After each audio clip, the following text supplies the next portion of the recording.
Welcome you all at A future defence academies YouTube platform या online platform पे बात करते हैं हम लोग। आज का सेशन बहुत इंपॉर्टेंट रहने वाला है। क्या है आज के सेशन में? तो गाइज आज के सेशन में बात करेंगे हम लोग सक्सेस मंत्रा, यानी आज का सेशन में आपको बताऊंगा एक बहुत इंपॉर्टेंट टॉपिक के बारे में। क्या है वो टॉपिक, क्यों बना रहा हूं मैं वीडियो?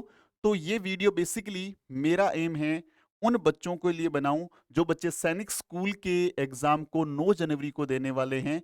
और इस वीडियो का पर्पज क्या है? इस वीडियो का पर्पज है कि उन बच्चों को बताया जाए कि आप लोगों को एग्जाम हॉल के अंदर जब आप एग्जाम देने जाएं तो एग्जाम पेपर को आपको अटेंड कैसे करना है।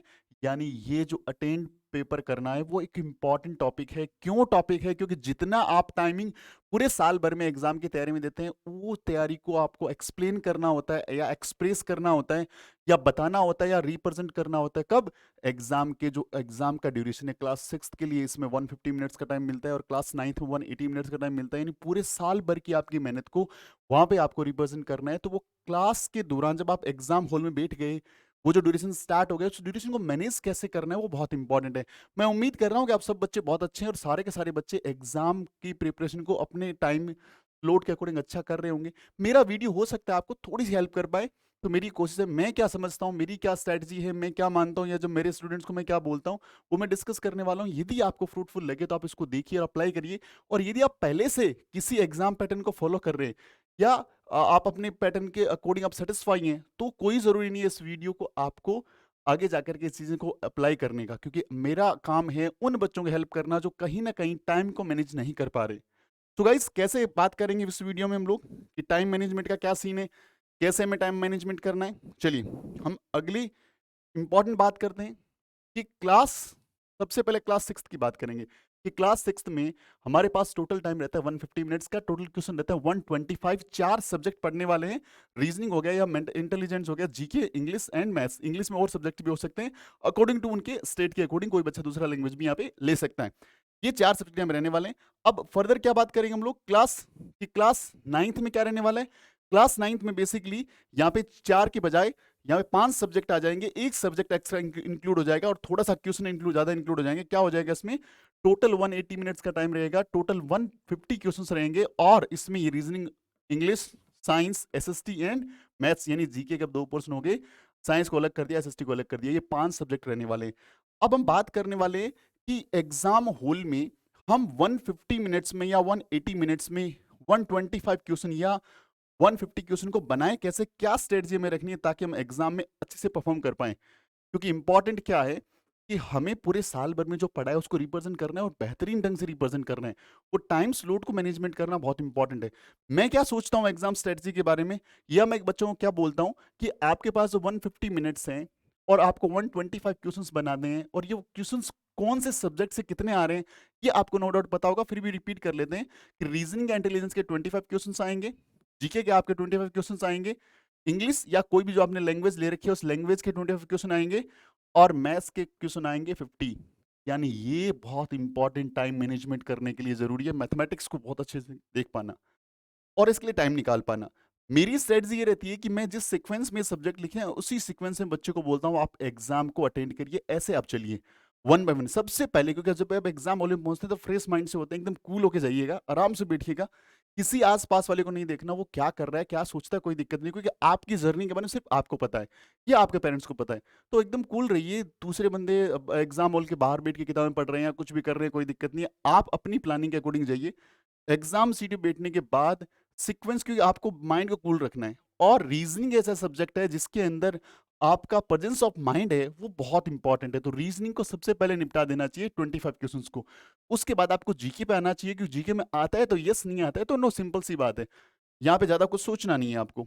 इंग्लिश के अंदर भी आपको ग्रामर का पोर्शन ढंग से देखना है, बाकी कॉम्प्रिहेंसिव आएगा उसको आपको पढ़ के रिप्लाई करना है। तो ये भी क्या है कि आप लोग, आपको थर्ड नंबर पे देखना है और सबसे लास्ट में मैथमेटिक्स को रखा है, क्योंकि मैथ्स में कुछ क्वेश्चन जो होते हैं 50 में से 10 या 12 क्वेश्चन या 5 क्वेश्चन, मतलब कुछ ना कुछ क्वेश्चन होंगे जो उलझे हुए आते हैं। और कई बार क्या होता है वो फर्स्ट सेकंड नंबर पे या 10वें नंबर पे 12वें नंबर पे पहले भी दे रखे होते हैं, बच्चा वहीं उलझ के अपना बहुत सारा टाइम खराब कर देता है, जिसकी वजह से क्या वो आगे आने वाले क्वेश्चन, आने वाले सब्जेक्ट, यदि उसको जीके अच्छा आ रहा था लेकिन टाइम नहीं बचा, इंग्लिश में अच्छा कर सकता था लेकिन टाइम नहीं बचा, तो वो कर नहीं पाता। तो मेरा ऐसा मानना है कि हमेशा सीक्वेंस ऐसी होनी चाहिए। अब बात करें टाइमिंग की, तो आप डेडलाइन डिसाइड करें, प्रैक्टिस करके डेडलाइन डिसाइड पहले से करें कि रीजनिंग को 20 से 25 मिनट में करना ही करना है।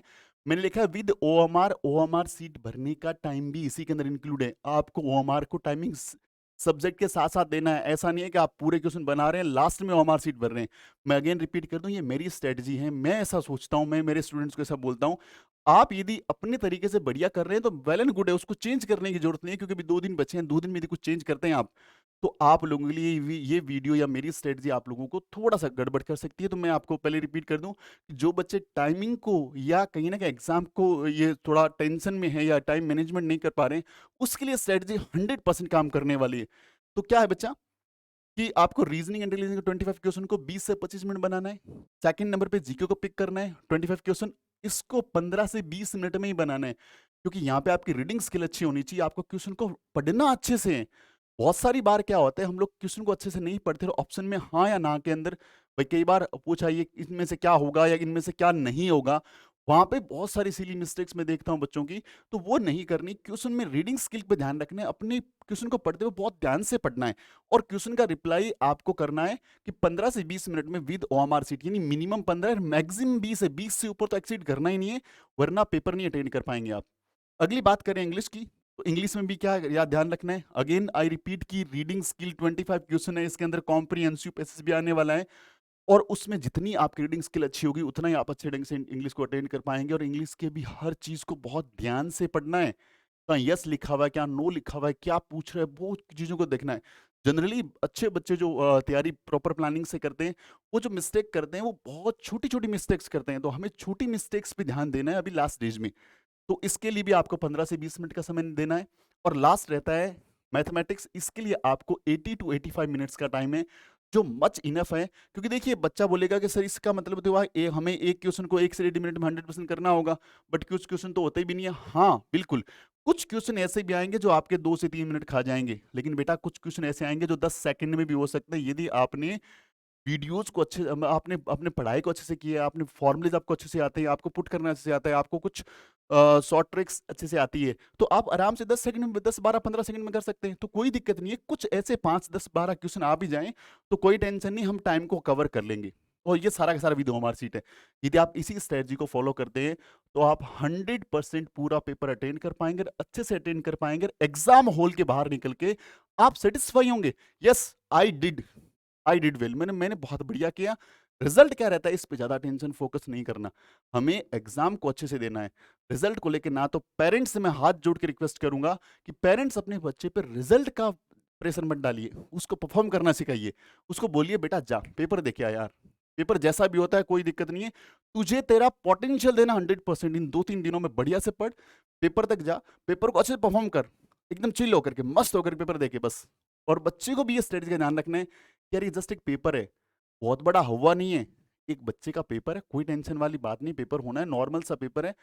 ज्यादा दिमाग में स्ट्रेस रखोगे, पेपर है ऑल इंडिया का, इस बार सिलेक्शन नहीं हुआ तो, और ये है मेरिट बहुत हाई रहती है, कितनी मेरिट रहती है, कट ऑफ क्या रहती है, मेरे पास बहुत सारे कॉल मैसेज आ रहे हैं, कट ऑफ क्या रहती है, क्या करना है कट ऑफ का, क्या करना है कट ऑफ का, कट ऑफ का कोई मतलब ही नहीं है इधर।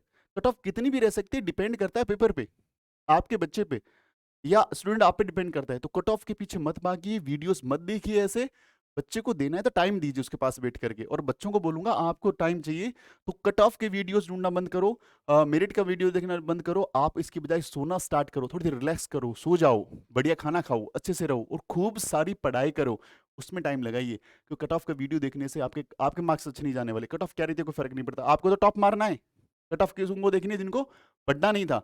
तो इसलिए जिन पढ़ने वाले बच्चों को, और पेरेंट्स का बहुत बड़ा रोल होता है कि वो बच्चों से बिल्कुल भी अभी ज्यादा इस पे ये नहीं बोले रिजल्ट को लेके, रिजल्ट के ऐसे कोई बात भी ना करें, सिंपल आप चलने दीजिए। चलिए ये क्लास 6 की हमने बात की, क्लास 9th की बात करते हैं कि 9th के बच्चों को क्या स्ट्रेटजी रखनी चाहिए। और अंत में बताऊंगा 3R, यानी 3R का एक रूल है जो मुझे लगता है कि हर बच्चे को पता होना चाहिए, वो वीडियो के मैं एंड में बात करूंगा। क्या चीज है, अगली बात करते हैं हम लोग क्लास 9th के लिए। क्लास 9th में टोटल 180 मिनट्स का टाइम है, 150 क्वेश्चन यहाँ पे आते हैं, 5 सब्जेक्ट हम पढ़ते हैं, रीजनिंग, इंग्लिश, साइंस और एसएसटी, मैथमेटिक्स, यानी सोशल साइंस है ये। 25 question, 25 question, 25 question, 20 again 50 question. तो मैथ्स का यहाँ भी बहुत बड़ा रोल है। अब आपको टाइमिंग कितना देना है? अगेन वही स्ट्रेटजी, पहले रीजनिंग को अटेंड करना है आपको, फिर इंग्लिश को अटेंड करना है, फिर साइंस को, फिर एसएसटी को। इसमें आगे पीछे कर सकते हो, कोई दिक्कत नहीं, जैसा आपकी मर्जी है। पहले एसएसटी अटेंड करो, फिर साइंस अटेंड कर लो, वो आपकी मर्जी है। मैथ्स में सबसे पहले लास्ट में मानता हूं कि अटेंड करना चाहिए, और टाइमिंग वही है। इंग्लिश में रीजनिंग के लिए आपको 10 से 15 से 20 मिनट का समय देना है, क्योंकि आप 9th क्लास के बच्चे हैं, रीजनिंग का लेवल यहाँ अच्छा ज्यादा नहीं आता है, तो आप लोगों को ये तो इतने में करना ही पड़ेगा। विद ओएमआर सीट है सारा का सारा टाइमिंग। इंग्लिश के लिए आपको अगेन 15 से 20 मिनट है, वही साइंस के लिए टाइमिंग है, वही एसएसटी के लिए टाइम है, और मैथ्स के लिए 90 टू 95 मिनट का टाइम इसलिए दिया है कि मैथ्स में थोड़ा सा लेवल आता है। और यहाँ आपको कम से कम ये ध्यान रखना पड़ेगा कि यहाँ पे आपको अप्रोक्सीमेटली 2 मिनट का समय मिल रहा है, कि 2 मिनट एक क्वेश्चन को करने में टाइम मिल रहा है, तो क्वेश्चन को अच्छे से बनाना है। कुछ क्वेश्चन अच्छे लेवल के आते हैं तो उनमें टाइम लगता है, तो कोई टेंशन नहीं है। तो ध्यान क्या रखना है आपको कि पेपर को अटेंड अच्छे से करना है। और ये प्लानिंग उन बच्चों के लिए जो एग्जाम में टाइमिंग को लेकर के थोड़ा टेंशन में रह रहे हैं, या टाइमिंग उन्हें नहीं पता लग रहा कैसे करना है, पहले कौन सा पोर्शन अटेंड करें, तो ये स्ट्रेटजी उनके लिए। और जिन बच्चों को पहले से स्ट्रेटजी पे काम कर रहे हैं और अच्छा यदि वो स्कोर कर रहे हैं, 90 प्लस का स्कोर कर रहे हैं, कोई टेंशन नहीं, उनको चेंज नहीं करना। ठीक है, तो ये चीज थी। अब अगली बात करते हैं कि भैया और क्या है इस वीडियो में ऐसा, मैं आप लोगों की हेल्प और क्या कर सकता हूं। इस एग्जाम स्ट्रेटजी के साथ साथ मैं आप लोगों को एक बहुत इंपॉर्टेंट विषय की बात बताऊंगा मैं आपको। क्या है वो? नेक्स्ट, ये बहुत इंपॉर्टेंट 3R जो हैं, इसका मतलब बहुत अच्छे से समझना है, जो जनरली मैं बच्चों को बोलता हूँ इसको यूज करें। क्या है 3R? कि बेटा क्या होता है कि फर्स्ट टाइम में आपने रीजनिंग को स्टार्ट किया, रीजनिंग के अंदर पहला क्वेश्चन आपको आता है, दूसरा आपको आता है, तीसरा आपको आता है, चौथा आपको नहीं आ रहा, फोर्थ क्वेश्चन आप नहीं कर पा रहे, थोड़ा सा डिफिकल्ट क्वेश्चन है, और आप वहां पे उलझ करके अप्रोक्सीमेटली इसको 30 से 40 सेकंड देने थे, हम उसमें 1 डेढ़ 2 3 मिनट लगा रहे हैं। तो क्या होगा कि हमारे दिमाग में ये क्वेश्चन यदि हमने 4 मिनट बाद बना भी लिया, तो क्वेश्चन हम एक बनाएंगे, अंत में आते आते लास्ट में आते आते हम क्वेश्चन को छोड़ देंगे, बहुत सारे क्वेश्चन हमारे रह जाएंगे जो अटेम्प्ट ही नहीं होंगे, तो हमारा पूरा का पूरा प्लान खराब हो जाएगा। तो करना क्या है, आपको पेपर को 3 राउंड में करना चाहिए, मैं ऐसा सोचता हूँ। आपके लिए इम्पोज नहीं है, और कोई ऐसा नहीं है कि आप लोग अपनी स्ट्रेटजी को चेंज करो। If you are doing very good ना, then there is no need to change. यदि आपको लग रहा है कि क्या प्रॉब्लम आ रही है, मैं अटेंड नहीं कर पा रहा हूं, तो ये सोल्यूशन है आपके लिए। क्या है? राउंड फर्स्ट का मतलब आप लोगों को पहली बार जब पेपर आप रीड आउट करो, तो आप स्पीड में पेपर रीड आउट करो। फर्स्ट राउंड के अंदर उन्हीं क्वेश्चंस को अटेंड करो जिस पे आप 100% श्योर हो कि भैया मैं कर दूंगा और फटाफट कर दूंगा। तो रीजनिंग के लिए जहां आपने छठी क्लास के बच्चों को मैंने इतना टाइम बताया, 9वीं क्लास के बच्चों को इतना टाइम लगेगा, तो फर्स्ट टाइम रीजनिंग को पढ़ते हुए आपको रीजनिंग को 10 से 1 मिनट में पूरा एक बार कर लेना है, 25 क्वेश्चन से गो थ्रू हो जाना है, कौन कौन से क्वेश्चन आपको 100% कर दीजिए, फटाफट कर दीजिए। और ये स्ट्रेटजी फिर फर्दर और सारे सब्जेक्ट्स में अप्लाई करिए, और फर्स्ट राउंड को कोशिश करिए कि 1 से 1.5 घंटे में एक बार उसको पूरा का पूरा देख लें पेपर को। यानी आप सारे क्वेश्चन से गो थ्रू हो गए, आपने वो क्वेश्चन सारे बना दिए जो इजी थे, फटाफट आपने कर दिए, और जो आपको तुरंत आते थे बना दिए, तो मोस्ट प्रॉब्ली क्वेश्चन आप बना देंगे। अब आपके दिमाग में थोड़ा कॉन्फिडेंस डेवलप हो जाएगा, यार मैंने लगभग 60-70% पेपर अटेंड कर लिया, थोड़ा टाइम अब कर लूंगा आराम से मैं। सेकंड राउंड में वो क्वेश्चन उठाइए जो उस क्वेश्चन को आप 60-70% के आपको लग रहा है ये आता है, थोड़ा सा आप इसमें सोचना है, थोड़ा टाइम देकर बना सकते हो। रीजनिंग के क्वेश्चन तो 100% और मैथ्स के क्वेश्चन तो 100% बन सकते हैं टाइम देकर के, बट जीके है या एसएसटी है या साइंस है या इंग्लिश है, तो वहाँ थोड़ा थोड़ा सोचना पड़ेगा। और याद है तो याद आ जाएगा, वरना वो याद आने के चांसेस थोड़े से कम रहते हैं। उसको सेकंड राउंड में देखिए। थर्ड राउंड जिसको तुक्का राउंड बोल सकते हैं हम लोग, कि आपको ये तुक्का मारना है, तो एलिमिनेशन मेथड को याद रखें कि यदि आपको एलिमिनेशन मेथड आता है, आपको विलोपन मेथड आता है, तो करिए। यदि आपके सामने 4 ऑप्शन हैं, ये थर्ड राउंड के लिए बता रहा हूं, फर्स्ट सेकंड राउंड में अपना स्ट्रेंथ को अप्लाई करिए। लास्ट में रह गए 5 क्वेश्चन जो हमें आ ही नहीं रहे, और हमें यदि रिस्क लेना है, वहां पे हम लोग जोन में नहीं है, हम लोगों ने मान लीजिए 70% स्कोर कर रहे हैं और हमें लग रहा है नहीं यार हमारा नहीं हो पाएगा, तो उस सिचुएशन में रिस्क लेना बहुत जरूरी है। रिस्क लेना भी है तो एलिमिनेशन मेथड से, कि आपको किसी क्वेश्चन का राइट आंसर नहीं पता इनमें से क्या होगा, तो कोशिश करिए उन ऑप्शंस को एलिमिनेट करने की जो आपको पता हो कि भाई मुझे नहीं पता राइट क्या होगा, लेकिन सी तो नहीं होगा, इसका तो मुझे पता है। तो यदि आप ऐसे 1 या 2 ऑप्शन हटा देते हैं और उसके बाद आप तुक्का मारते हैं, तो तुक्का सही होने के परसेंटेज काफी ज्यादा अच्छे हो जाएंगे। लेकिन ये थर्ड राउंड के लिए लास्ट में रखिए, जब आप पूरा पेपर अटेंड कर चुके होते हैं, और कुछ 10-15 क्वेश्चन ऐसे हैं जिनको रिस्क लेने से आप सही कर सकते हैं, तो करिए, क्योंकि इसमें नेगेटिव मार्किंग रह रही है। तो आपको ध्यान रखना है कि ये चीजें, जो थर्ड राउंड है उसको बहुत ध्यान से पहले वो करना है जो आप 100% है, दूसरी बार कोशिश करनी है, और थर्ड राउंड में आपको रिस्क लेना है, लेकिन रिस्क अपने अकॉर्डिंग लीजिएगा, हर बच्चे का पेपर का प्लानिंग के अकॉर्डिंग लीजिएगा, और कोशिश करिएगा एलिमिनेशन लगा के रिस्क लीजिए, ताकि आप लोगों के गलत कम से कम हो या नहीं के बराबर हो, तभी जाकर के आप कर पाएंगे। तो ये 3R स्ट्रेटजी आप लोगों के लिए एक मिरेकल बन सकती है, यदि आप इसको अच्छे ढंग से इस्तेमाल करें, और मैं बोलूंगा 2 दिन का समय है, इसको प्रैक्टिस में लेके आइए। अब अगली बात क्या है कि मैं मैथ्स के 1-2 वीडियो ऐसे डाल दूंगा आप लोगों के लिए, कि आप लोगों के क्लास 9th के और क्लास 6th के जो फॉर्मूला हैं और शॉर्ट ट्रिक्स है, उन सब का रिवीजन मैं यहाँ करा दूंगा आप लोगों को। आज इवनिंग के या कल इवनिंग तक आपके लिए वीडियो डाल दूंगा। वो वीडियो एग्जाम हॉल में जाने से जस्ट 1-2 घंटे पहले आराम से उसको देख ले, तसल्ली से सुन ले, सारे फॉर्मूले रिवीजन करा दूंगा, ताकि क्या होगा कि आप फॉर्मूले रिवीजन करके जाएंगे। बहुत सारे क्वेश्चन है डायरेक्ट फॉर्मूला बेस्ड होते हैं, सिर्फ फॉर्मूला अप्लाई करिए क्वेश्चन को बना पाएंगे, ज़्यादा सोचने कुछ भी नहीं है। यानी 50-60% ऐसे हैं जिनमें सिर्फ आपको छोटी छोटी बातें पता हो, फॉर्मूले पता हो, या कुछ थ्योरी के पोर्शन पता हो ना, देखते बना देंगे आप। तो ऐसा वीडियो मैं आपके लिए जरूर लेके आऊंगा, आप बने रहिए हमारे चैनल के साथ, वो बहुत जल्दी मैं आपके लिए लेके आ जाऊंगा। अब अगली बात कि भाई प्रैक्टिस करना है कैसे करें, या फिर हमें सपोर्ट चाहिए, टीचर्स का सपोर्ट चाहिए, तो हम उसके लिए क्या कर रहे हैं बेटा, उसके लिए हमारे पास क्या है कि हमारे पास टेस्ट सीरीज पहले तो आरएमएस के लिए हमने लॉन्च कर दी, क्योंकि सैनिक स्कूल का पेपर तो होने वाला है। आरएमएस की 149 रुपीज की टेस्ट सीरीज लॉन्च कर दिए, जिसके अंदर प्लस 8000 क्वेश्चंस अवेलेबल रहेंगे। आप एंजॉय करिए पूरी आरएमएस की टेस्ट सीरीज को क्लास 9th और क्लास 6th के लिए। और यदि आप ये कूपन कोड हमारे ऐप के ऊपर इस्तेमाल करते हैं, तो आपको 50% ऑफ भी मिल जाएगा टेस्ट सीरीज के अमाउंट के अंदर। तो ये गोल्डन चांस है आरएमएस के बच्चों के लिए। और क्या है सैनिक स्कूल के बच्चों के लिए, कि सैनिक स्कूल के बच्चे क्या कर सकते हैं, सैनिक स्कूल के बच्चे हमसे जुड़ के क्या फायदा अभी ले सकते हैं इन 2-3 दिनों के अंदर, तो वो बता दूं आपको, फटाफट मैं आपको बता दूं कि क्या है। एक तो यूट्यूब पे फ्री बहुत सारे वीडियोस हमने डाल रखे हैं भाई, उन वीडियोस को देखिए, जितने ज़्यादा लास्ट ईयर के पेपर्स, बहुत सारी इंपॉर्टेंट क्वेश्चंस, बहुत सारी चीज़ें हमने डाल रखी है, उसको देखिए जितना आप देख पाएँ, और भी लगातार हम लेके आते रहेंगे आप लोगों के लिए। दूसरा क्या है, सैनिक स्कूल और राष्ट्रीय मिलिट्री स्कूल के लिए हम लोगों ने क्रैश कोर्स लॉन्च कर रखा है। तो क्रैश कोर्स अब आपकी क्या हेल्प कर सकता है 3 दिन के अंदर, वो क्रैश कोर्स आपको हमारे टीचर्स आपके साथ अवेलेबल रहेंगे, जो आपके हर एक डाउट के लिए अवेलेबल रहेंगे, पर्सनल ट्यूटर वाली आपको फीलिंग आएगी। क्रैश कोर्स के और क्या फीचर्स हैं मैं बात करूंगा अभी आपके साथ।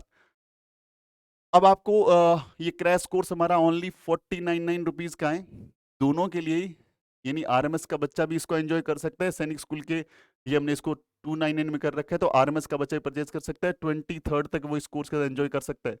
अब पहले इसका कॉस्ट प्राइस 499 था, हमने इसको रिड्यूस कर दिया 299 के लिए, ताकि सैनिक स्कूल के बच्चे भी जुड़ पाएं और बच्चे फायदा उठा पाएं, जितना हेल्प कर पाएं हम लोग चाहते हैं उन बच्चों के हेल्प करना। सो गाइज अगला क्या पोर्शन इंपॉर्टेंट है, अगली बात है जो बात करते हैं हम लोग क्रैश कोर्स। क्रैश कोर्स को परचेज कैसे करना है, तो उसके लिए हमारे ऐप को आपको प्ले स्टोर से इंस्टॉल करना है, और उसमें आपको ऐसे दिख जाएगा क्रैश कोर्स, और यदि आपको टेस्ट सीरीज खरीदनी थी यहाँ पे आपको टेस्ट सीरीज दिख जाएगा लिखा हुआ, और ये अमाउंट रिड्यूस हो गया है 499 से क्रैश कोर्स 299 में, और हमारी टेस्ट सीरीज का अमाउंट थोड़ा बढ़ गया है, वो हो गया 149 जो अभी आप लोगों ने देखा था। अब क्या है इसके अंदर, और क्या ऐसी बातें हैं, इसके अलावा यदि क्रैश कोर्स आप प्ले स्टोर से नहीं परचेज कर पाते हैं, तो हमारे इन नंबरों पे कांटेक्ट कर सकते हैं, इन नंबरों पे कांटेक्ट करके आप हमसे भी क्रैश कोर्स के लिए कॉल कर देंगे या व्हाट्सएप करेंगे, तो हमारे आपके जो एम्प्लॉई हैं आपसे कांटेक्ट कर लेंगे। और ये सारी चीज़ें हम लोग क्रैश कोर्स में सारी सब्जेक्ट हम डिस्कस करते हैं। और ये इंपॉर्टेंट बात कि इस क्रैश कोर्स के अंदर live session, record videos, special 1-to-1 doubt class, और आपके classroom raw notes, chapter wise notes, और test series mega mini subject wise, और सारा कुछ अवेलेबल है ऐप के ऊपर। रेगुलर टेस्ट है, ऑफलाइन और ऑनलाइन दोनों टेस्ट सीरीज भी चल रही है। तो इतना सब कुछ है इस क्रैश कोर्स में, इस टेस्ट सीरीज के अंदर, तो इनका एंजॉय कर सकते हैं। तो ये थी मेरी पूरी स्ट्रैटेजी, और हम लोग जो आपके लिए कर सकते हैं वो हमने आपको बता दिया है। अब आप लोग अपनी तैयारी को करिए बढ़िया से, एंड एग्जाम के लिए फ्यूचर डिफेंस एकेडमी यानी यूनिट ऑफ फ्यूचर सीरीज जो है उसकी तरफ से और हमारे सारे स्टाफ की तरफ से wish you very all the best. हम लोग लगातार आज के दिन, कल के दिन, परसों दिन लगातार वीडियोस लेके आते रहेंगे। आपको यदि कोई टॉपिक पे वीडियो चाहिए, यूट्यूब पे वीडियो चाहिए कि भाई ये वाला टॉपिक हमें पढ़ा दीजिए, तो भी हमें आप हमारे व्हाट्सअप नंबर पे भेज सकते हैं। हमारा व्हाट्सअप नंबर यहाँ रिफ्लेक्ट हो रहा होगा, उस पर हमें भेजेंगे तो हम उसका वीडियो बना के आपको ये तो पर्सनल रिकॉर्डिंग भेज देंगे, या फिर आपको यूट्यूब पे पढ़ा भी देंगे। तो एग्जाम की बढ़िया से तैयारी करिए और परफॉर्म करिए बढ़िया से। एक last message again I repeat, parents को मैसेज देना चाहूंगा कि अपने बच्चे को परफॉर्म करने दीजिए, उसके ऊपर अपनी उम्मीदों का बोझ मत डालिएगा, ना उससे ज्यादा ये बोलिएगा आपको सिलेक्शन करवाना है, करवाना ही पड़ेगा ये, नथिंग एल्स। सिंपली उसको बताइए बेटा जाइए एग्जाम को तोड़िए, बस बढ़िया परफॉर्म करिए अपना। ये 3 दिन उसके बेस्ट 3 दिन होने चाहिए। और बच्चों से आप रिक्वेस्ट करूंगा कि बेटा आप लोगों के लिए आपके पेरेंट्स के जो विश्वास को बनाए रखना है, आप अपनी मेहनत को 100% करिए, या मैं बोलूंगा 200% करिए यार। अब तो बढ़िया ढंग से नींद पूरी लीजिए, बाकी पूरे टाइम पढ़िए, खूब सारा जितना सिलेबस रिवीजन कर सकते हैं, जितना मॉक टेस्ट लगा सकते हैं, जितने क्वेश्चंस आप कर सकते हैं, टेस्ट सीरीज के थ्रू कर सकते हो, वो करिए फटाफट और रिवीजन करिए बढ़िया से। और एग्जाम जब देने जाए ना तो कूल होके जाना है। आपने बहुत मेहनत करी है, और एग्जाम, ये एग्जाम आपके बारे में ज़्यादा इतना नहीं बता पाएगा कि भाई आपका सब कुछ एग्जाम के पीछे लगा हो, ऐसा सोच नहीं रखनी। सिंपली अपने को बेस्ट देना है कि नहीं भाई, अपने को बेस्ट करना है और अपनी मेहनत करनी है, और एग्जाम को नॉर्मल एग्जाम को देना है। रिजल्ट जो भी होगा बहुत बेहतरीन होगा, अच्छा होगा। मैं उम्मीद करूंगा ये वीडियो आप लोगों की हेल्प करेगा, थोड़ा स्ट्रेस कम करेगा और पेरेंट्स को और बच्चों को थोड़ा रिलैक्स करेगा। और इसी उम्मीद के साथ कि हम लोग आपके लिए कुछ ना कुछ कंट्रीब्यूट करते रहेंगे इसी ढंग से। तो मिलते हैं अगले वीडियो में, तब तक अपना ख्याल रखें। तो जय हिंद, जय भारत।